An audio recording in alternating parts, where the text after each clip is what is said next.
Bien, nous allons commencer de parler de la fonction nbval. Alors, donc, je tape d'abord la fonction nbval comme ceci. nbval. Voilà. Alors, la fonction nbval va me permettre de faire quoi concrètement? La fonction nbval va vous permettre de compter le nombre de cellules qui ne sont pas vides dans une plage de données.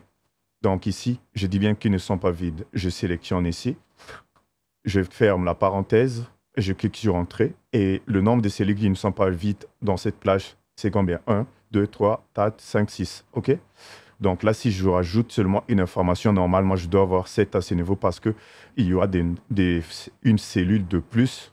D'accord? Si je rajoute encore ici, voilà. Donc, il va compter le nombre de cellules qui ne sont pas vides dans une plage de données. Bien, effectivement, c'est la fonction nbval. On est d'accord? Très bien. Alors, nous allons voir donc une autre fonction. Nous allons parler maintenant de la fonction nb, comme ceci, nb. Je mets d'abord égal, et ensuite je vais dire nb. Voilà, nb. Ensuite, vous allez mettre un point, nb vide. Voilà, c'est sorti ici. En fait, cette fonction-là va vous permettre de faire quoi concrètement? Cette fonction-là va vous permettre de savoir le nombre de cellules vides dans une plage. Je dis bien vide. Quand je compte ici, j'ai 1, 2, 3. Voilà.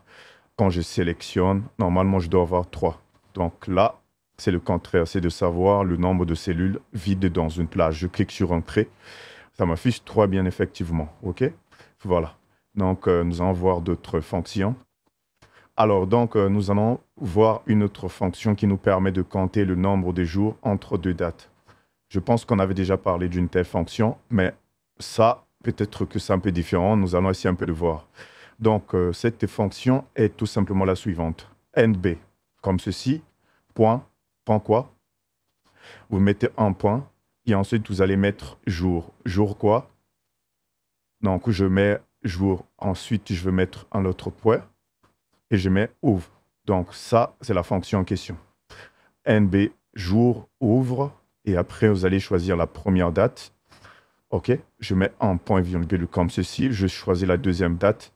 Et donc, cette fonction-là va me permettre de savoir, va me permettre de connaître le nombre de jours entre deux dates. Je clique sur Entrée. Et voilà, entre ces deux dates, il y a 9 jours. Je peux venir vérifier ici. Je rajoute, par exemple, je mets 20. Et voilà, ici, totalement, complètement, ça a été modifié. OK? Voilà, donc cette fonction-là va vous permettre de compter le nombre de jours entre deux dates, tout simplement.